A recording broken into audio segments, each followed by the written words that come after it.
Yo, what's going on? I wanted to do this video to just like give everybody, this full spectrum of what to expect, moving to the South. Things that you should know. You understand? And I was gonna do numbers like 10 things you should know or 20 things that you should know, but I think that I'm not gonna do that. I jotted down some things on paper. You see what I'm saying? Because I didn't want to forget. I've addressed some of the things that I'm about to talk about in my previous videos that I've done about Charlotte and just overall the South. Some of them are new that I came up with, and like I said, some of them I've already addressed it. So not in no particular order. I want to talk about convenience. Some of those that come from the northern cities such as New York, Philadelphia, Jersey, you all are used to living in your community and walking outside and the Chinese food restaurant is there, the bodega's there, the grocery store is there, McDonald's, Kentucky Fried Chicken and the likes is there, right? Or like you may, for example, like I used to live in, Jamaica, Queens. And I stayed off of Guy Brewer. So I would catch the dollar van from basically Park Projects and go straight down into Jamaica Avenue. So I was minutes away from the Ave. So in the South, it's not really like that unless you're like, I'll give you an example, like in Uptown Charlotte. Unless you're in that area, unless you're like in living in like South Boulevard, going towards Uptown, South End, or in Uptown period, you have, everything that you need within walking distance. But outside of that, like on the outskirts, when you're living in South Park, or you're living in Ballantyne, or Still Creek, or Huntersville, University area, some area, like I say between North Tryon, when North Tryon and W.T. Harris meets, all in that area is within walking distance, but outside of that, you definitely need a car. So if you're coming from the northern states or coming from any type of state where, everything is within arm's reach to you, you're gonna have to change that. So convenience changes. You understand? You're gonna have to adjust to it because most southern states, you're gonna have to drive. In Atlanta, they have the MARTA, but the MARTA does not go everywhere. It doesn't go everywhere in Metro Atlanta. You understand? For example, it doesn't go into Marietta. It goes into like Sandy Springs, Dunwoody, Decatur, College Park, East Point. It goes to the airport. But it doesn't go all around Metro Atlanta, right? So there's no massive transportation system in Atlanta with dealing with the subway, right? Same thing with Charlotte. We have the Lynx train that goes from one end of Charlotte to the next. The buses, basically take us everywhere, but for the most part, if you're coming from, New York, where the trains basically run 24 hours, 7 days a week, you're not gonna get that here in the South. I've seen the times like 1 o'clock is when 1 a.m. is the last train and bus. You can catch the last train or bus in Charlotte, and I think up to 2 a.m. is the MARTA. But there's certain days of the week. I think mostly of it is on the weekend, if I'm not mistaken. So convenience. The next thing is gossip, people in your business. Now, you have to be very wary about that. You understand? People gossip everywhere, but for some odd reason in the South, people tend to gossip a little bit more.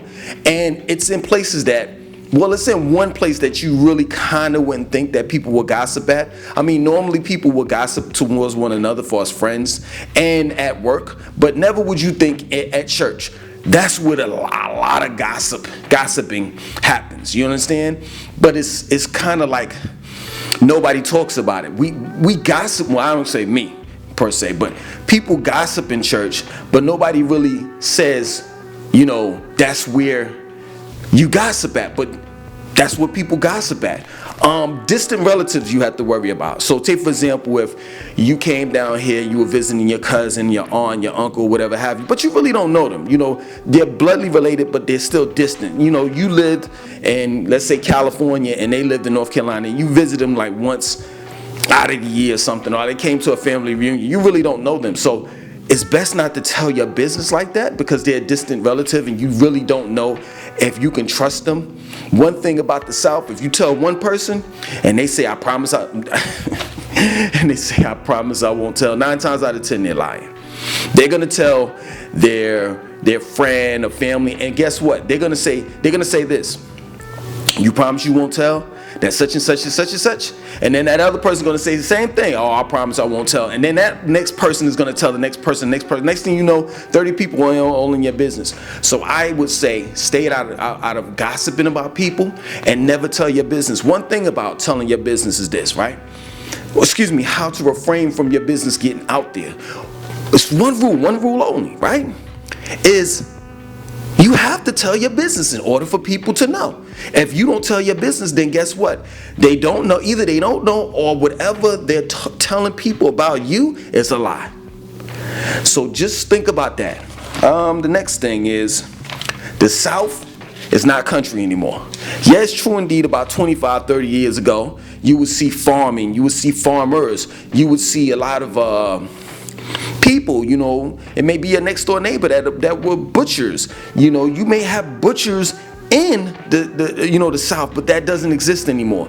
Most people shop at the grocery store just like anybody else. There are no dirt roads, there are no cows walking across the street and chickens and stuff like that. That is just pure up north gossip. And it's just a myth, it's a lie. Now maybe you may catch that in pockets of rural North Carolina, rural Virginia, rural Georgia, Florida, and Mississippi, and Alabama, Texas, etc. But for the most part, come on, let's be real with you. Let's be real. I'm gonna be real with you, and you should be real with me. You all are not trying to move to rural North Carolina. Like when you think of North Carolina, you're thinking about cities such as Charlotte, Raleigh, Durham, Greensboro. You're not thinking about Dallas, Newton, North Carolina. You know what I'm saying? You're not thinking about those places.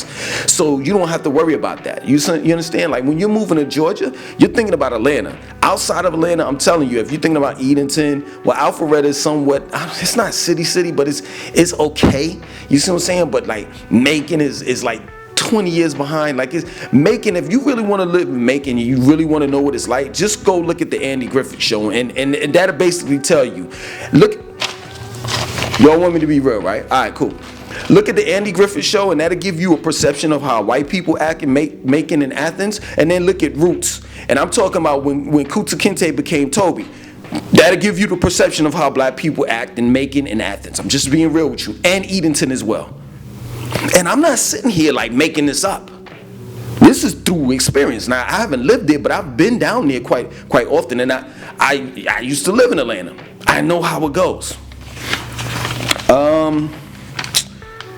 Okay. Expectations. You may expect for the South to have your fancy restaurants and things that you're accustomed to, which kind of coincides with convenience, but it's kind of different because convenience is you go out to the store and it's right across the street. You know what I'm saying? But expectations is like you expect the South to live up to the same expectations that you expect, let's say Los Angeles, California, or Houston, Texas, or Miami, or Chicago, or New York. It's not gonna happen. Everybody has their little different flavor. You understand? Charlotte has theirs, Atlanta has theirs, Jacksonville has theirs, Orlando has theirs, Dallas has theirs, Austin, Texas has theirs, etc. So stop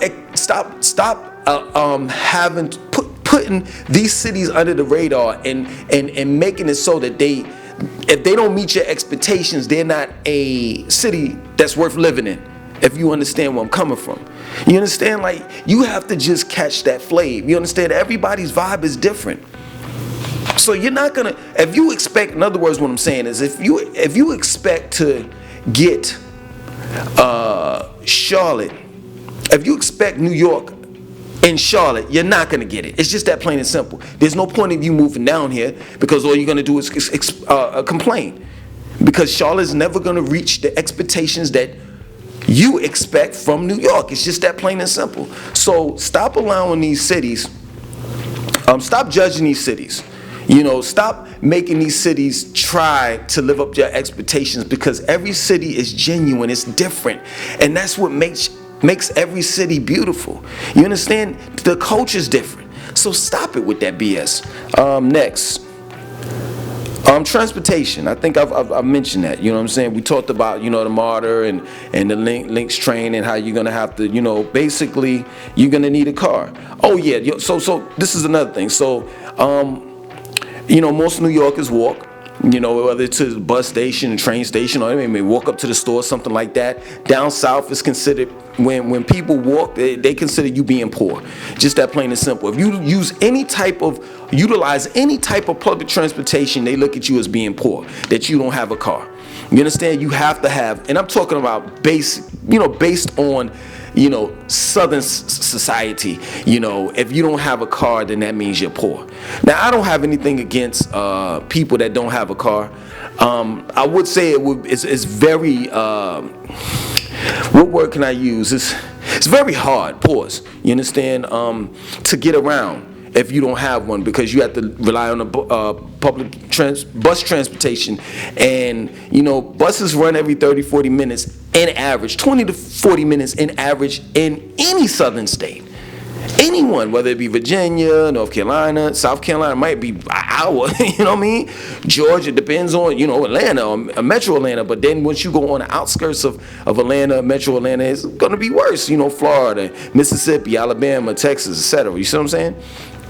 So, it would be very wise, if you don't know how to drive, to learn how to drive, and then also get a car. I wouldn't advise anyone to come to Charlotte, any southern city, without one. You understand? It just wouldn't make sense to me. Unless you lived in the uptown area and your job was in that area, and then you're okay. But at the end of the day, like, why would you put restraints on or limitations on where you would go in the city because you don't have a car? A car is mandatory in the South. It's just that, plain and simple. What's next? A lot of southern states don't have a train.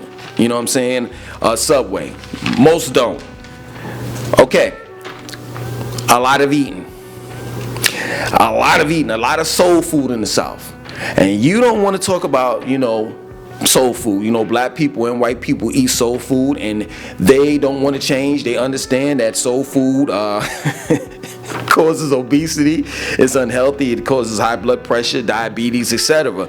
But the Southerners' motto is, you got to die from something. And I mean, it don't make sense, but that's just how they are.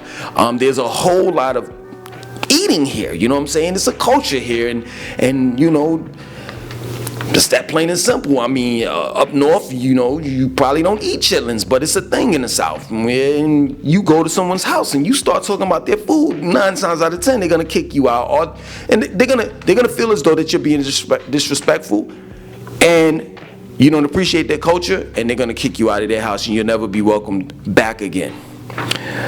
Close. I feel as though, in my personal opinion, outside of like Charlotte or Atlanta, but then some in Atlanta and some in Charlotte, but definitely in the South, people only get dressed up for special occasions. What is weddings, parties, the club,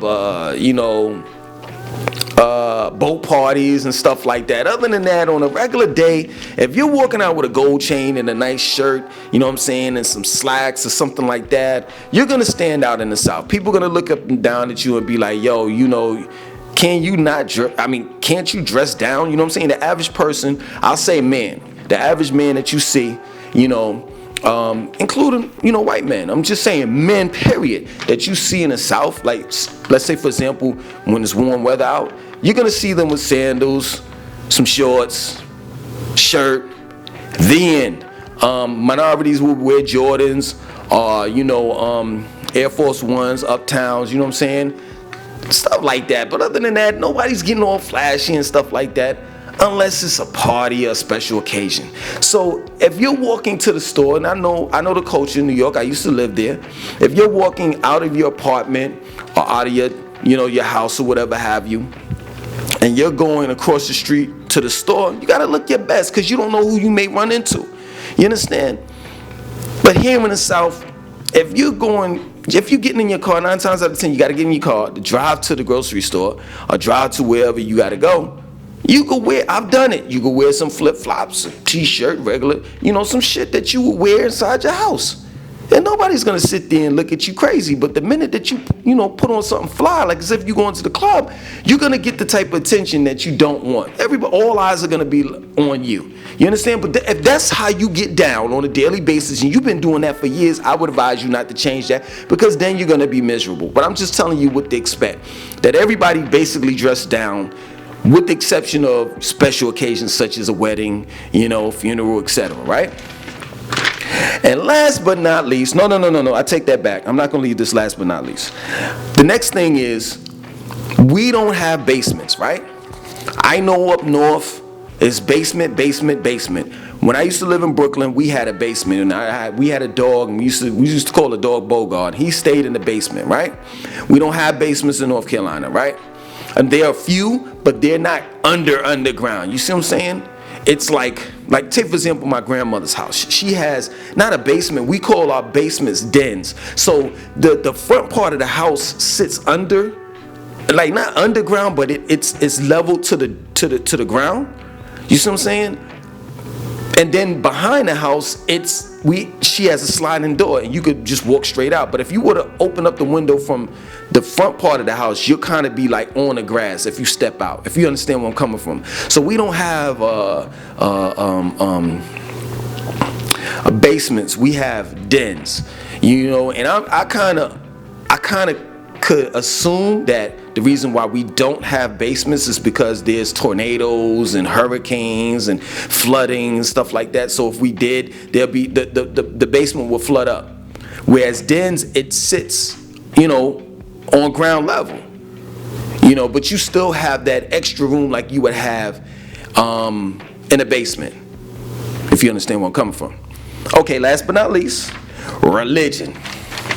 You do not want to debate with a Christian, regardless of how much knowledge you know or not. You don't want to have no debate with a Christian. Religion is really big here. Religion and politics is really big here. And regardless of how you feel and what you think, whatever data, information, or facts that you have, you're not going to convince the average Southerner to stop believing in what they believe in, or stop electing the person that they're electing as president or senator or the House of Representatives. It's just not going to happen. And these are two things that you really don't want to kind of like discuss. You can kind of like get fired for discussing religion and politics while working at a job.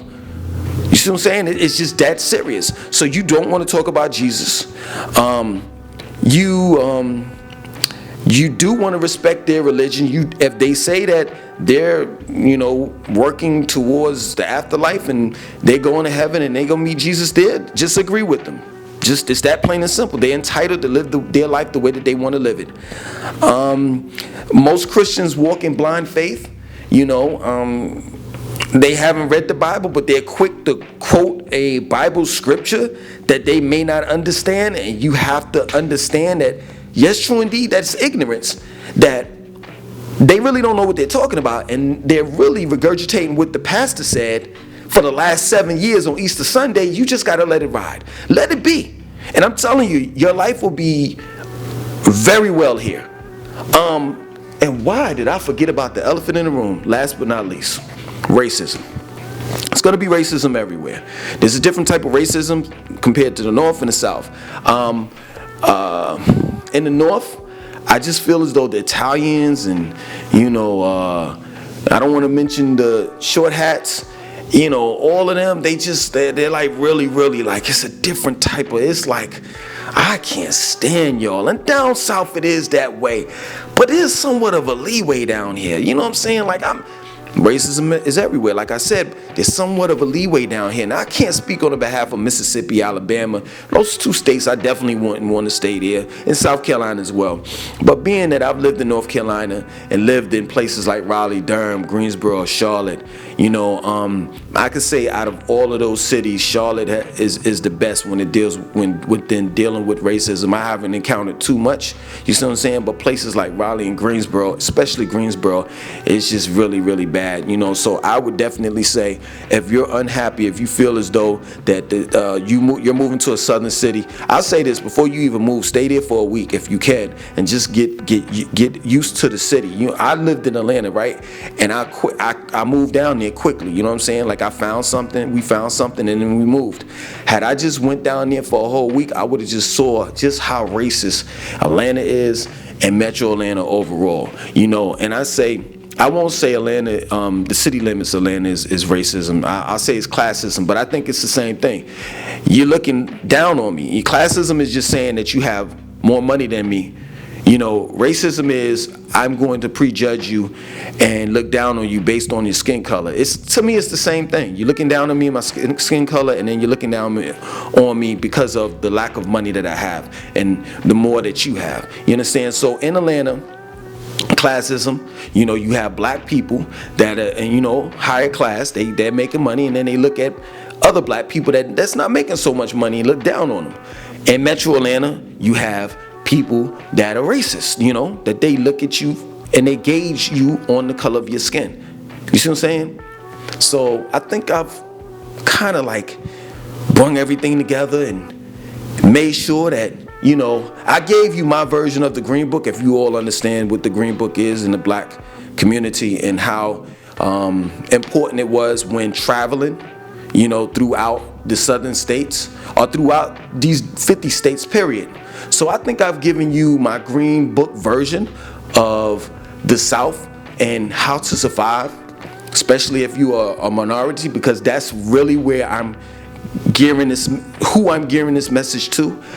Pretty much, if you're white, the only place that I would think that you could live at is where there's a lot of people that are conservative.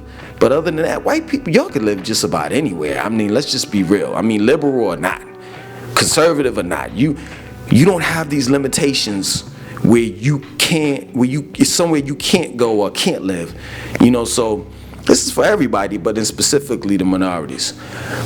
I hope I've been a benefit towards you. I want you to like, comment, subscribe, and definitely share this video. My name is Langston 2092. I'm out. Peace.